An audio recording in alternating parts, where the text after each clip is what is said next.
a lens on leaving no one behind. First of all, it's very important, and it's already part of your national reporting on the Sustainable Development Goals, and particularly producing data that relates to this. Just yesterday, I had the great pleasure of launching with the Attorney General's office this is an amazing on how to implement the recommendations of the Universal Periodic Review on Human Rights. You've got more than 260 recommendations that your government has taken on and committed to implementing, and you're already very advanced on human rights data. You have a memorandum of understanding between the Kenyan National Bureau of Statistics and the National Human Rights Commission on how to do that. So, hongera sana.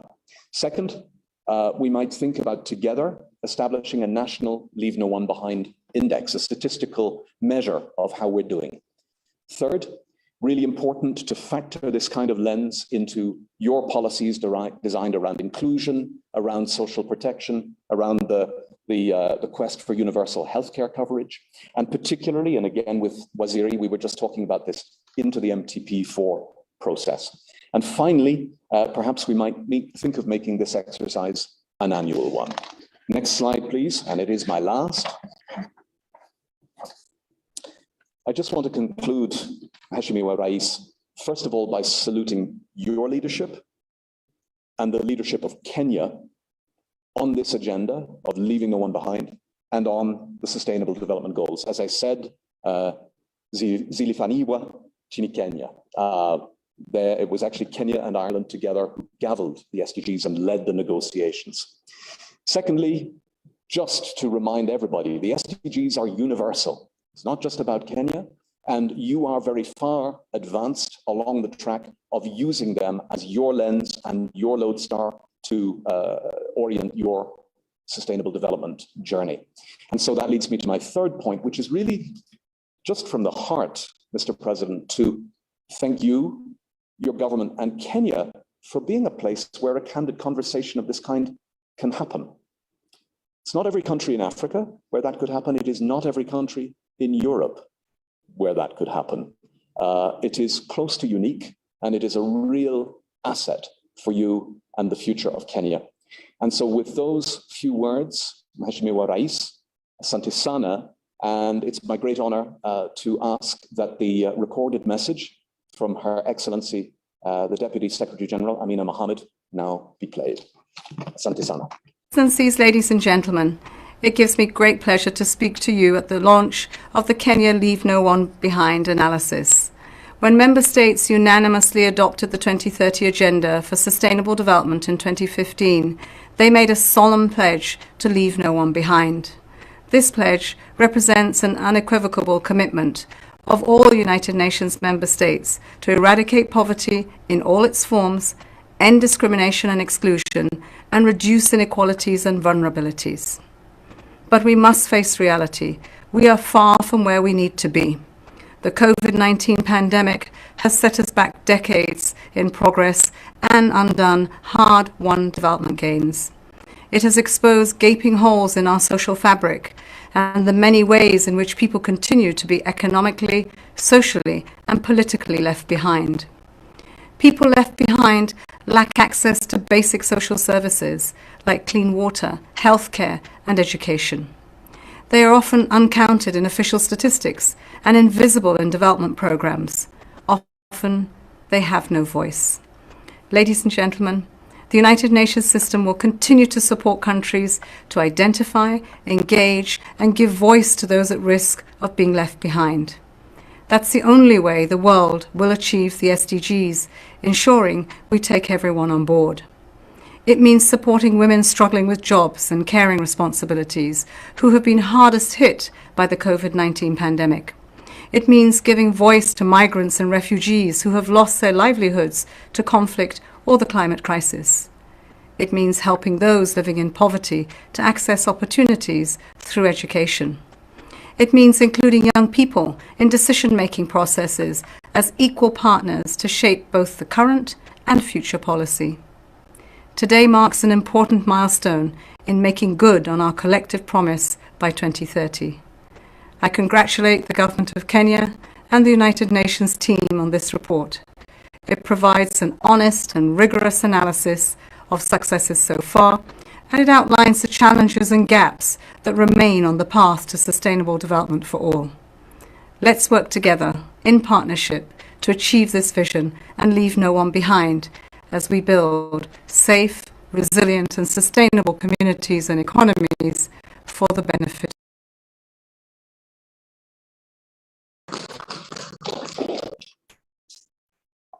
Your Excellency, I just want to mention one thing, that looking at the preview of the report, I am happy to note that it recognizes policy, programmatic and financial investment that our government has done over the time, and the bulk of it under your leadership. Notable among them are the targeted policy interventions that addresses disparities in development in the different parts of the country, and a visible commitment to the inclusion of women, youth, and other vulnerable groups in every spheres of government and development in the country, including the very successful social support of cash transfers and dealing with the vulnerable of all sorts within the country. I have no doubt that the intensive focus on those at risk being left behind through updated policies and programs will ensure inclusive socio-economic development for the country. Your Excellency, now is my humble duty to invite you to address us and later join us in the launch, enable us to launch the report. Your Excellency, welcome. Thank you, Waziri, and let me begin first and foremost by apologizing for coming in late, but I think what I was doing is very much in tandem and in line with what we are discussing and talking about today. We were focusing ourselves on the agenda of improving access to health for people in our informal settlements. And we were just in Korowosho today launching a new hospital out of the 19 that we've started. And I believe that this is all in our effort, as you have correctly stated, to ensure that we leave nobody behind. So my apologies, but that's what we were doing. And I think it is very much in tandem and in line with what we're doing today. Let me say that the report that we launched today does mark a turning point in what I believe is our shared aspiration as a people, united in one accord to place every single citizen of our country at the center of our national development. We convene here to share our reflections on the progress that we continue to make. Following the clarion call of the Secretary General of the United Nations on the 10th of September of last year, as part of his address to the General Assembly, where he did present our common agenda. The noble intent, I believe, offers the world a compelling vision based on solidarity as well as mutual benefit. The report identified 12 priority action areas, of which Leave No One Behind is listed in the first place. Leaving no one behind is the cardinal principle underpinning the 2030 Sustainable Development Agenda, an agenda whose development and adoption Kenya is proud and indeed distinctively privileged to have led, as you have stated. Indeed, equality is enshrined in our own constitution, and our constitution does recognize, and I quote, that every person is equal before the law and has the right to equal protection and equal benefit of the law. Kenya has a very special guiding relationship in the 2030 Agenda and the 17 Sustainable Development Goals. Along with the Republic of Ireland, we had the honor to co-chair the final intergovernmental negotiations for the landmark and unanimous adoption of the SDGs at the United Nations General Assembly of 2015, and more importantly, to enforce a granular picture of inclusion, especially those at risk of being left behind. Indeed, to further this vision, our own 2010 Constitution embedded devolution, which aims to bring people closer to government, enable them to participate more directly in identifying their development needs, but also to align government response to local needs and aspirations. Since the adoption of that 2010 constitution, we have made good progress in reducing inequality across our country.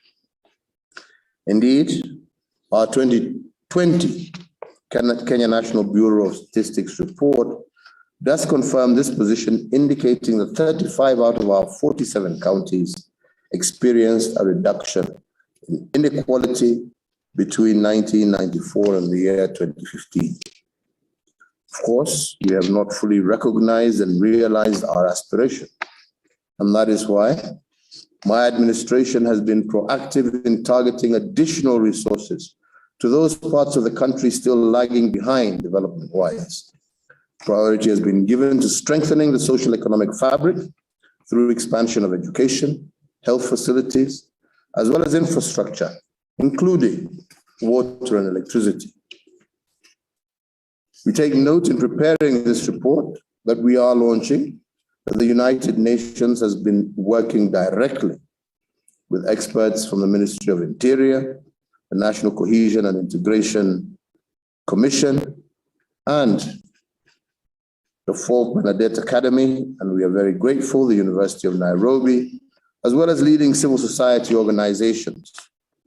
The UN recently completed a groundbreaking study that aims to identify those communities and groups in Kenya currently at risk of being left behind by this development process.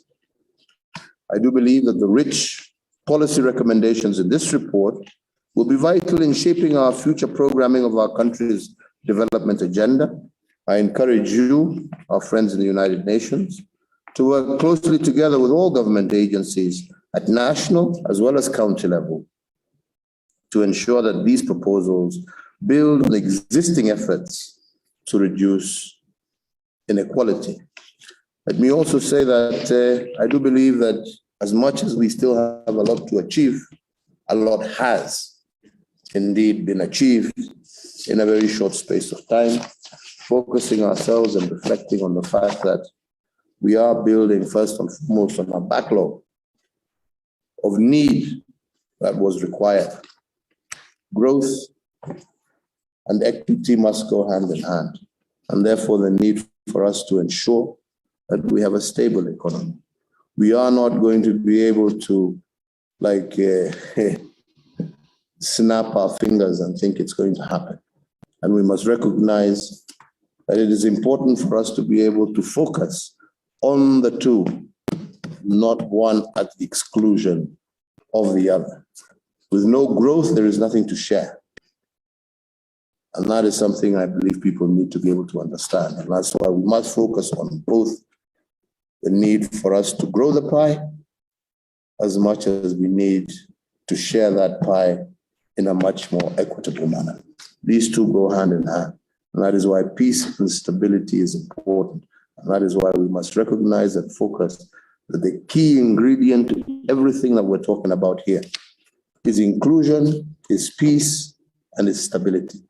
These go hand in hand. And where one is left behind, that is when you get Somalia is created. That is when you get situations where nothing basically moves. So as we continue to focus ourselves on this agenda, it cannot be at the expense also of allowing us to grow the cake. We need to be able to grow that cake in order for us to have something to share. Otherwise, there's nothing to share. So we focus ourselves on this, but keep our minds that whatever policies, whatever programs, whatever we do must be aimed at ensuring that happens. That's why when we look at the drought situation, it's not just a question of giving people handouts. It's a question of saying, let us buy your animal during this time. Let us start focusing ourselves on better animal husbandry. Let us start focusing ourselves on better pasture. Let us start commercializing our livestock farming. This is the way to ensure we don't have that split screen. We can't continue to say that, yes, we continue with traditions of 200 years ago and expect that split screen will ever change. It can't. It's impossible. It can only change if we also encourage through education, through training, through talking, through interaction. Yeah. Climate change, all these elements we must adapt to them. Yeah.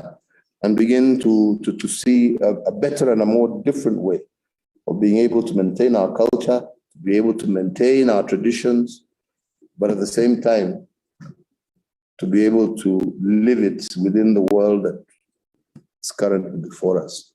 So I want to thank you. And as we launch this report today, it's a proud day, I believe, for Kenyans. It's a proud day for the United Nations. It's a proud day for all partners. Let's hope that Kenya can be the example that leads the rest of Africa and the world in showing how this can be achieved and a country and a world can move together and everybody partakes in the benefits of that growth and that development. Thank you all very much.